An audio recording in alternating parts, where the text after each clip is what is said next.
क्यों पहले से कहते चले आए कि गुरु गोविंद दो खड़े, अरे काके लागे पाए, बलिहारी गुरु आपने तो गोविंद दियो मिलाए। तो ऐसे ही मानव जीवन का उद्देश्य है अपना। तो हमें सबसे पहले ये पता होना चाहिए कि हर व्यक्ति से अपने आप से सवाल करना चाहिए कि मतलब मैं कहाँ से आया हूँ और मुझे कहाँ जाना है, मैं किसका अंश हूँ, आखिर मैं आया ही क्यों।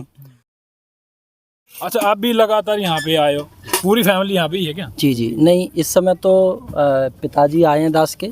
अच्छा, और आपके पिताजी भी हैं? हाँ, पिताजी हैं। अच्छा, पिताजी भी, देखो भाई कितनी बड़ी बात है, यहाँ पे पिताजी भी हैं, दादाजी भी हैं और आगे पोता। हाँ, और ये बेटा था अभी अमित। आपके पिताजी ही हैं? हाँ पिताजी। और दास की लड़की भी सेवा दल में है, और दास की जो लड़की की मम्मी है वो भी सेवा दल में है। पत्नी? अच्छा। हाँ, तो वो 25 से 27 तारीख को यहाँ कैंप आएगा सेवा दल, तो वो सेवा में आएंगे। ये कैसा समर्पण है जी? ये मतलब पूरा ही परिवार इसी? ये एक सच्चा समर्पण है अपना, जैसे कि अपनापन होता है किसी के साथ, तो वो सच्चाई वाला होता है। इसी तरह से एक परमात्मा और निराकार प्रभु, ये हमारा परम पिता है, संसार का मालिक है, और पूरे संसार में भक्ति करते हैं, दुनिया भक्ति कर रही है, लेकिन बिना सतगुरु के इसका ज्ञान नहीं होता। कहिए जिसकी भक्ति जिसकी पूजा, अरे उसका ज्ञान जरूरी है, कहे हृदय पहले ईश्वर की पहचान जरूरी है। अच्छा, भक्ति क्या मतलब, पूजा क्या समझते हैं भक्ति पूजा? भक्ति ईश्वर को जानने के बाद शुरू होती है, परमात्मा को जानने के बाद शुरू होती है। गुरु बिन भवनित तरे न कोई, ज्यों ब्रजें शंकर सम हुई। गुरु से ईश्वर का ज्ञान मिलता है। क्यों पहले से कहते चले आए कि गुरु गोविंद दो खड़े, अरे काके लागे पाए, बलिहारी गुरु आपने तो गोविंद दियो मिलाए। गुरु का काम, पहला काम गुरु का ये है, गुरु का पहला वचन ये आता है, गुरु का पहला वचन जो आया यही प्रभु नंकार है, पल पल छिन छिन जोड़े रखना इससे मन की तार है। फिर वो शुरुआत हो जाती है, प्रीत वाली प्यार वाली सब अपने लगने लगते हैं, क्योंकि उस ईश्वर उस तत्व के दर्शन इन आँखों ने किए, और वो प्रेम फिर हृदय में बसने लगता है।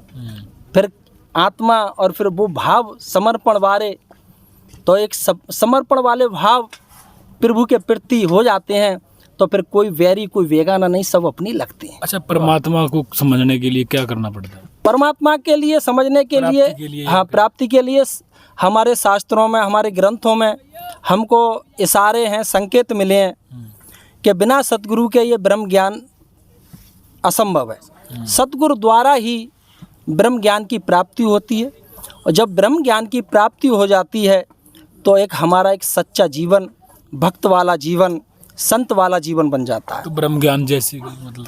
ब्रह्म ज्ञान एक परमात्मा जो समर्थ है, पूरी दुनिया में व्यापक है, कण कण में व्यापक है। जो गीता में श्री कृष्ण भगवान ने अर्जुन के लिए जो उपदेश दिए थे, 32 बरस अर्जुन श्री कृष्ण भगवान के साथ रहे, लेकिन कुरुक्षेत्र के मैदान में वो कौन सी नज़र दी थी श्री कृष्ण भगवान ने, वो किसके दर्शन कराए थे? जो 32 साल से जो आकार की आकृति साकार में थी, आकार में तो श्री कृष्ण भगवान साकार में थे, वो आकृति थी, लेकिन 32 बरस तक वो समझ नहीं पाए कि ये कौन है। वो नज़र सतगुरु ने दी, वो दात, वो ज्ञान सतगुरु ने दिया श्री कृष्ण भगवान ने रणभूमि के क्षेत्र में, तब उस तत्व के दर्शन कराए थे, जो निर्गुण तत्व है, जो कण कण में बसा हुआ तत्व है, जो कण कण में घट घट में बसा हुआ है, उस तत्व से जोड़ा था इस आत्मा को। अरे आत्म ज्ञान बिना नर भटके, कोई मथुरा कोई काशी रे। इस आत्मा का जो पति परमात्मा है, जब इस आत्मा की भूख तभी मिटती है जब इसके दीदार हो जाते हैं। सतगुरु का सर्वप्रथम पहला काम है इस आत्मा को मिला देता है परमात्मा से।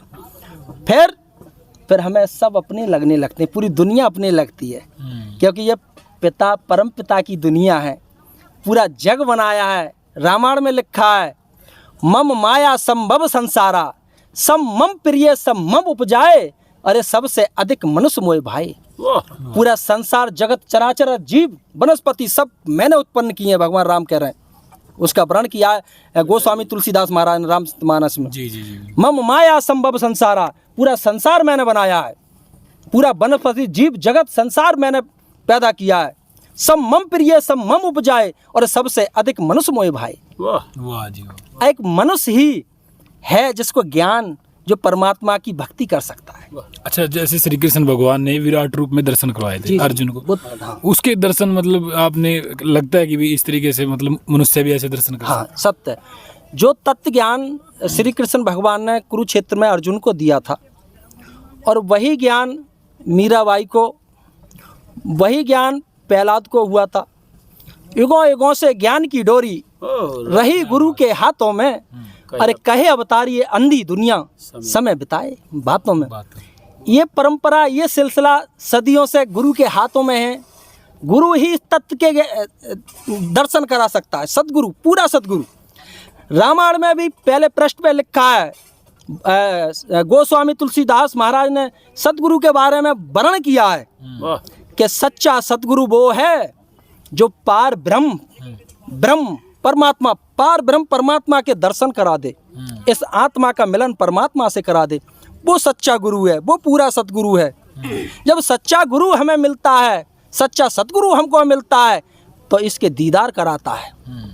ब्रह्म ज्ञान के दीदार कराता है सतगुरु। फिर सतगुरु अपनी दृष्टि से हमारे सारे पापों को नष्ट कर देता है।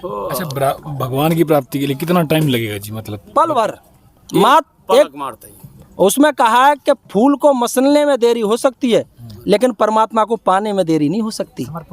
कुछ कह रहे हैं कि लोग भी नाम जप करने से, तपस्या करने से, जब नहीं, कहा है अरे मोह को कहाँ ढूंढे रे बंदे, मैं तो तेरे साथ पास में हूँ। सरब निवासी सदा अलेपा, तोरे संग समाया, काहे रेवन खोजन जाई। क्या बात है। काहे रेवन खोजन जाई, सरब निवासी सरब अपे अलेपा, तेरे संग समाई। अरे ये परमात्मा कण कण में है, घट घट में है, तो फिर काहे को खोजन जा रहा हो वन में? जो यहाँ खुदा वो वहाँ खुदा, वो वहाँ खुदा वो यहाँ खुदा, जो वहाँ नहीं वो यहाँ नहीं। अरे परमात्मा तो कोई जगह खाली नहीं, जर्रे जर्रे में। मुसलमान भाई कहते हैं जर्रे जर्रे में है अल्लाह, खुदा जर्रे जर्रे में है। हिंदू भाई कहते हैं परमात्मा कण कण में है। जब परमात्मा कण कण जर्रे जर्रे में है, तो काहे रे वन खोजन जाई। अच्छा, एक पापी में भी भगवान हो सकते हैं? पूरा जगत संसार इससे व्यापक, इसका अस्तित्व है परमात्मा का, इसी के अस्तित्व से पूरी दुनिया बनी है। आज हम इसी की कृपा से ये जीवन हमको मिला है। आज सच्चे सतगुरु ने ऐसे बड़े बड़े समागमों के आयोजन करके जो एक राह सच्चाई की दिखाई सतगुरु ने, पूरी दुनिया को संदेश देने का काम इस समागम के माध्यम से किया जा रहा है। मानवता के लिए हमेशा ये संत महात्मा निष्काम सेवा करते हैं। कहिए सतगुरु काबे सच्चा सेवक, अरे काम ही सबके आता है, और मानवता की सेवा करता मानव धर्म निभाता है। वाह, बिल्कुल। अरे गृहस्थी का हर धर्म निभाकर भक्ति करते जाना है। हमें गृहस्थी में रह के भक्ति कर सकते हैं। अच्छा, गृहस्थी भी मतलब रह के भक्ति कर? हाँ, भक्ति कर सकते हैं, क्योंकि भगवान राम भी गृहस्थी में आए, श्री कृष्ण भगवान भी गृहस्थी में आए। युगों युगों से हमारे जितने पीर बली पैगंबर अवतारी पुरुष जो आए हैं, वो सब गृहस्थी में आए हैं। अच्छा, ये बताइए, मतलब भगवान किसको मानते हैं? मतलब किसकी पूजा करनी चाहिए? पूजा एक मानवता की सेवा, नर सेवा, नारायण सेवा। अच्छा। नर पूजा नारायण पूजा।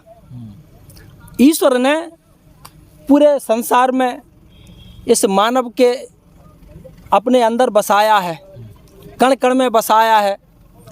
तो जब हमारी आत्मा के अंदर जब ज्ञान हो जाता है, जब सच्चाई हमारे अंदर आ जाती है, फिर हम वो पूजा, वो सेवा एक मानवता की, एक परमात्मा का रूप समझ के करते हैं, तो वो सच्ची पूजा, वो ईश्वर की पूजा मानी जाती है। अच्छे, मतलब मानव की जो सेवा करो, उसमें मतलब भगवान मिले। तो इसमें जो है देखो सत्संग जी, एक्चुअली में क्या है कि क्षमा चाहता हूँ थोड़ा। नाम क्या जी आपका? सतीश कुमार जी। अच्छा, कहाँ से आप? मैं मुरादाबाद ब्रांच से हूँ, अमराबाद क्षेत्र से, बिलारी ब्रांच पड़ती है। जी जी जी। तो कहने का भाव ये है कि सबसे पहले मैं ये कहना चाहूँगा कि हमारा जो मानव जीवन है, जैसे हर चीज़ का, जैसे कोई भी चीज़ इस दुनिया में बनती है तो उसका एक उद्देश्य होता है जी, है। तो ऐसे ही मानव जीवन का उद्देश्य है अपना। तो हमें सबसे पहले ये पता होना चाहिए कि हर व्यक्ति से अपने आप से सवाल करना चाहिए कि मतलब मैं कहाँ से आया हूँ और मुझे कहाँ जाना है, मैं किसका अंश हूँ, आखिर मैं आया ही क्यों। तो साथ संगत जी हम इसी चीज़ की प्राप्ति के लिए कि मैं कौन हूँ, कहाँ से आया हूँ, तो साथ संगत जी इसके जवाब हमें ढूंढने के लिए हमें ये पूर्ण सद्गुरु ही दे सकता है। सत्संग जी कहते हैं कि आए थे इस जहाँ में, क्या काम था तुम्हारा, ठहरोगे किस मकाम में, लौटोगे जब दोबारा। साथ संगत जी हम जहाँ से आए हैं, कहाँ से आए हैं, आखिर हम किसका अंश हैं। तो साथ संगत जी पुराने महात्मा बताते हैं, पुरातन महात्मा बताते हैं, वेद ग्रंथ बताते हैं कि जो इंसान है, इंसान क्या, जो परमात्मा रूपी सागर है उसकी बूंद है। क्या है इंसान? परमात्मा रूपी सागर की बूंद है, जिसे हम आत्मा कहते हैं, जो आपके अंदर भी मेरे अंदर भी है। तो साथ संगत जी हमारे जीवन का जो उद्देश्य है, दो तरीके से इंसान भगवान की पूजा करता है। एक तो मोक्ष की प्राप्ति के लिए साथ संगत जी, और एक करता है दुनिया की भौतिक सुख सुविधाओं की प्राप्ति के लिए कि मेरा ये काम हो जाए प्रभु, मैं तेरी पूजा इसलिए करूँगा। तो साथ संगत जी हम अपने सद्गुरु से इसलिए जुड़े हैं क्योंकि उसने उस परमात्मा का दीदार कराया है जो कड़ में व्याप्त है, जो निराकार रूप में निर्लेप है, हर जगह व्याप्त है। साथ संगत जी तो कहने का मतलब पूरी बात हो जाए तो कर दी इन्होंने, नहीं हुई है। अच्छा, तो कहने का मतलब है कि दो तरीके से इंसान पूजा करता है भगवान की, एक तो भौतिक सुख सुविधाओं के लिए और एक आत्मा की मोक्ष के लिए। करना सही है।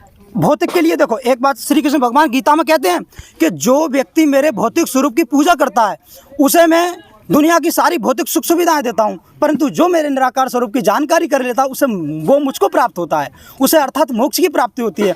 तो साथ संगत जी हम अपने सद्गुरु से जुड़े हैं मोक्ष की प्राप्ति के लिए। क्या है? मोक्ष साथ संगत जी मोक्ष होता है कि जैसे एक उसका दाना होता है, धान का दाना, धान वो चावल जानते हो, अगर उस धान के दाने का छिकला हम उतार दें तो क्या वो जन्मेगा? नहीं जन्मेगा ना। तो ये जो मानव जीवन है ना, ये लक्ष्य राशि का चक्कर काटते काटते थक गया है। साथ संगत जी बड़ा ही मतलब परेशान हो गई है आत्मा। तो इससे मोक्ष की प्राप्ति कैसे होगी? जब निराकार स्वरूप की जानकारी हो जाएगी। वो कौन कराएगा? पूर्ण सद्गुरु कराएगा। पूर्ण सद्गुरु कौन होता है? पूर्ण सद्गुरु की क्या निशानी होती है? पूर्ण सद्गुरु की यही निशानी पार ब्रह्म निकट कर जानी। साथ संगत जी पार ब्रह्म किसे कहा गया है? हम कैसे पहचानेंगे ये सतगुरु अच्छे हैं जिनको भगवान की प्राप्ति हो चुकी है? अच्छा, कैसे पहचानेंगे? साथ संगत जी गीता में और रामायण में भगवान की पहचान बताई है। रामायण की एक चौपाई आती है, बिन पग चले सुने बिन काना, कर से कर्म करे विदनाना, आनंद रस सकल रस भोगी, बिन वाणी बक्तावर जोगी। साथ संगत जी साफ साफ कहा है कि बिन पग चले सुने बिन काना, मतलब बिना पैर के चलता है, बिना हाथों करोड़ों काम करता है, और बिना जीभ के बिना उधर के खाता है, बिना आँख के देखता है, बिना कान के सुनता है। साथ संगत जी उस परमात्मा की पहचान बताइए नहीं। जब हमें ब्रह्म ज्ञान की प्राप्ति हुई तो ये चीज़ सब खरी उतरती है। और गीता में क्या कहा है साथ संगत जी? गीता में बताया है कि जिसे शस्त्र काट नहीं सकता, अग्नि जला नहीं सकती, वायु सुखा नहीं सकती। साथ संगत जी अनेक प्रकार की पहचान बताइए, सारी खरी उतरती है इस निरंकार प्रभु परमात्मा पर जो कड़ में व्याप्त है। आप भी उसके अंदर है, मैं भी उसके अंदर हूँ। ये परमात्मा रूपी सागर है और हम बुद्ध रूपी उसकी आत्मा है। तो आओ साथ संगत जी, बिल्कुल आपसे फ्री टाइम में मिलेंगे जी आपसे। ठीक है छोड़ देना। ठीक है, नंबर ले लेंगे भाई का, इसका हम फिर बाद में। अच्छा साथ संगत जी अभी चलते हैं, प्यार से कहना, दान नहीं काट जी थोड़ा सेवा के लिए।